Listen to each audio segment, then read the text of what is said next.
ये तीन देव हमारे मुख्य देव हैं। तो मैं कहना चाहता हूं जिस राम को हम भगवान मानते हैं उस राम का भी आदर्श देखिए।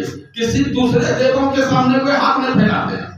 प्रातः काल उठ के रघुनाथ राम का आदर्श रामायण में अम्मा तो पिता गुरु नारही माथा। राम किसको दंडवत करते थे? रोज प्रातः उठ करके माता पिता और गुरु को। अगर जिसके घर में रोज माता पिता और गुरु का बंधन होता है, अगर हम जवान हैं और हमारे माता पिता बुजुर्ग है, अगर हम रोज माता पिता के चरणों में सिर झुकाते हैं तो हमारे जो बाल बच्चे हैं वो भी हमारे चरणों में सिर झुकाएंगे। संस्कार उसको वो मिलेगा। बच्चे को संस्कार कहां से मिलता है? माता पिता से। वो माता पिता सुखी रहेगा कि नहीं? और माता पिता अगर बोतल चढ़ाएगा, माता पिता अगर भट्टी में अनाप शनाप चीज डालेगा तो बच्चा क्या करेगा? सत्संग गाएगा। विचार कीजिएगा कहां से सुख हमको मिल सकता है। हम बार लोग बहुत लोग हमको कहते हैं हमारा लड़का जो है इस तरह का कर रहा है, क्या करें? हम बहुत उपाय किए। हमने एक बार कह भी दिया है लोगों को कि आप उपाय कहाँ किए।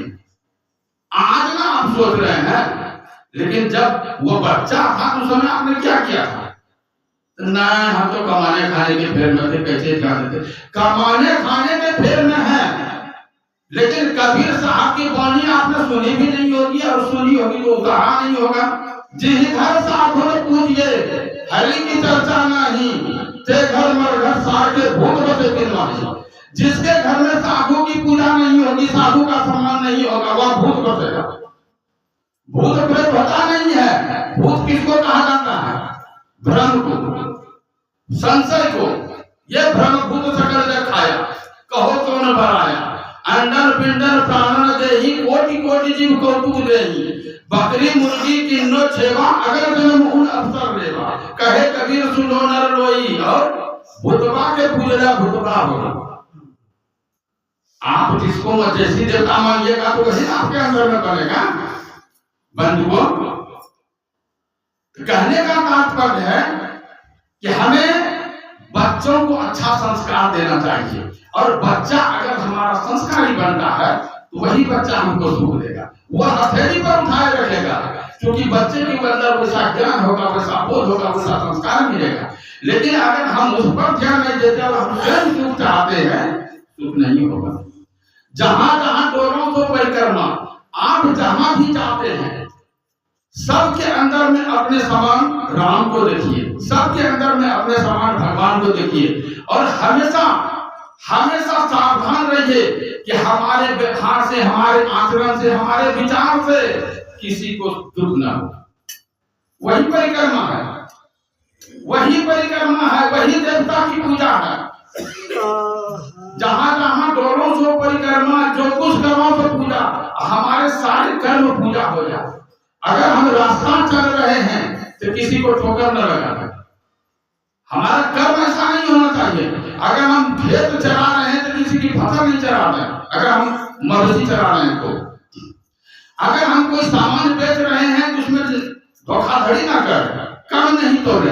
व्यवहारिक बातें बहुत है, वो आपको किताब में नहीं मिलेगा उसका वर्णन, वो तो आपके व्यवहार से पता चलेगा कि कहाँ आपको कैसे व्यवहार करना है। अगर इस पर आप सचेत रहते हैं और आप हमेशा ध्यान रखते हैं कि हमसे किसी को कोई कष्ट न हो, किसी को कोई दुख न हो, वही सच्चा सत्संग। सच्ची पूजा वही है।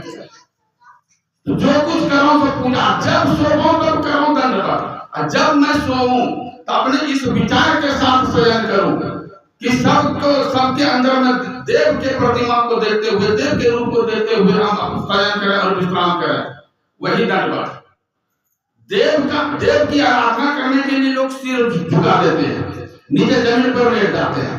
लेकिन आप कहीं भी जमीन पर लेटिए, लेकिन आपके मन में अगर किसी के प्रति अनादर ना हो, किसी के प्रति दुर्भावना ना हो, गर्व भावना ना हो, आपका दंडवत होगा। जब सोओ तब करो दंडवत, भाव मिटा मौत दूजा, यानी दूजे पर का भाव ही नहीं रखें। वह फलाना है और वह फलाना है, जो हम है वो वही है। एक जैसा भाव, एक रूपता, एक रास्ता। अगर इस प्रकार की भावना आपकी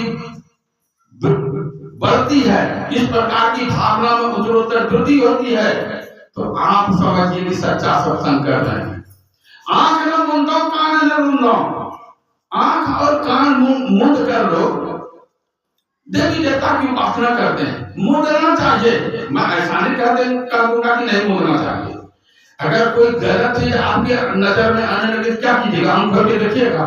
नहीं देखना चाहिए।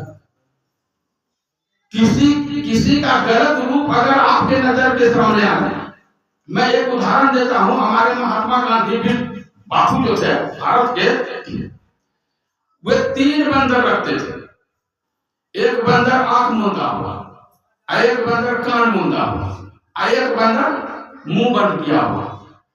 एक प्रतीकात्मक रूप में रखे हुए थे 3 बंदर की मूर्ति को।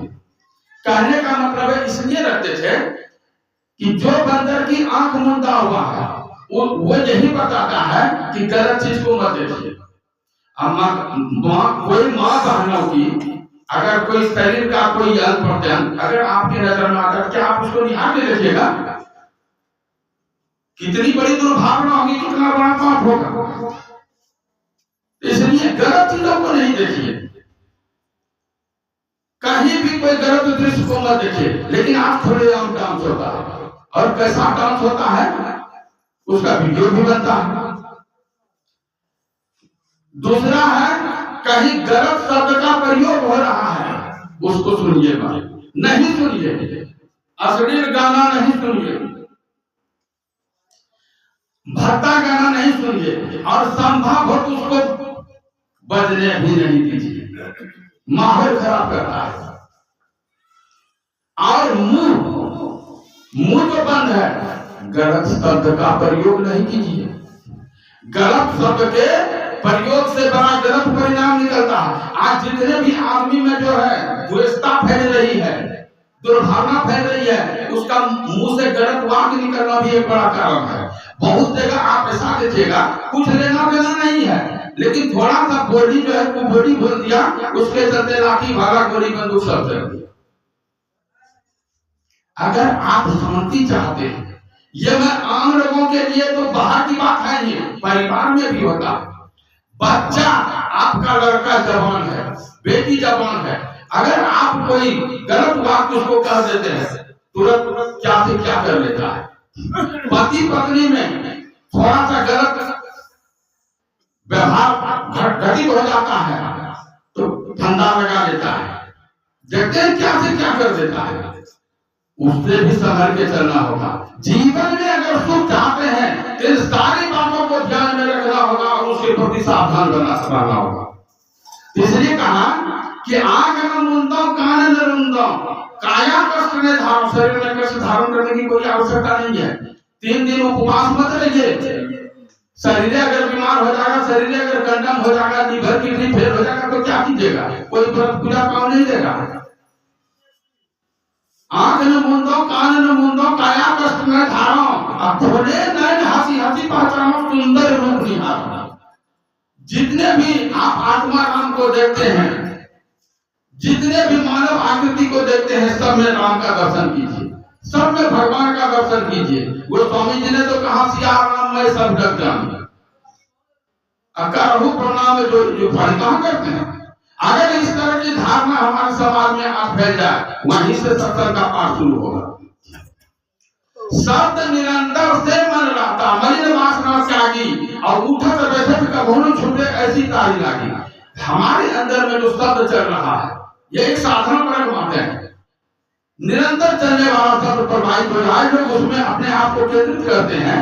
मैं कहना चाहूंगा कि हमारे अंदर में जो ज्ञान गंगा प्रवाहित हो रही है, आप उसमें डुबकी लगाइए, आप उसमें डूबे रहिए, आप उसमें समाये रहिए। मलिन वासना का त्याग करते रहिए। जो गंदगी आती जाए, सद्गुरु कबीर ने कहा है, फहम आगे फहम पीछे, फहम कहीं नहीं, अब फहम पर जो फहम करे क्यों फहम है मेरे, फहम आगे, फहम का अर्थ होता है सावधानी, सावधानी। आगे सावधान रहिए, फाहम पाछे पीछे सावधान रहिए, फाहम दाहिने दाएं सावधान रहिए, फाहम दाहिने डेरी डेरी में बाएं, दाएं बाएं सावधान रहिए, आगे पीछे सावधान रहिए। अब फाहम पर जो फाहम करे, सावधानी पर भी सावधानी, उसके ऊपर भी सावधान रहिए। कितनी सावधानी, तदुर कभी तब तो वे कहते हैं, डंके की चोट पर कहते हैं माया महाठगनी हम जान।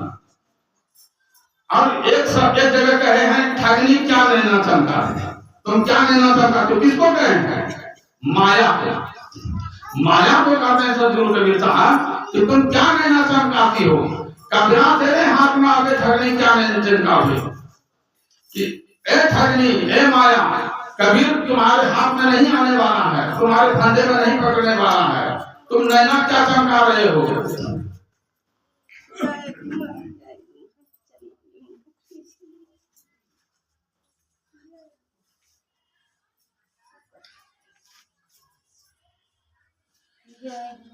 सदगुरु कबीर कहते हैं, इसलिए डंके की चोट पर कहते हैं माया को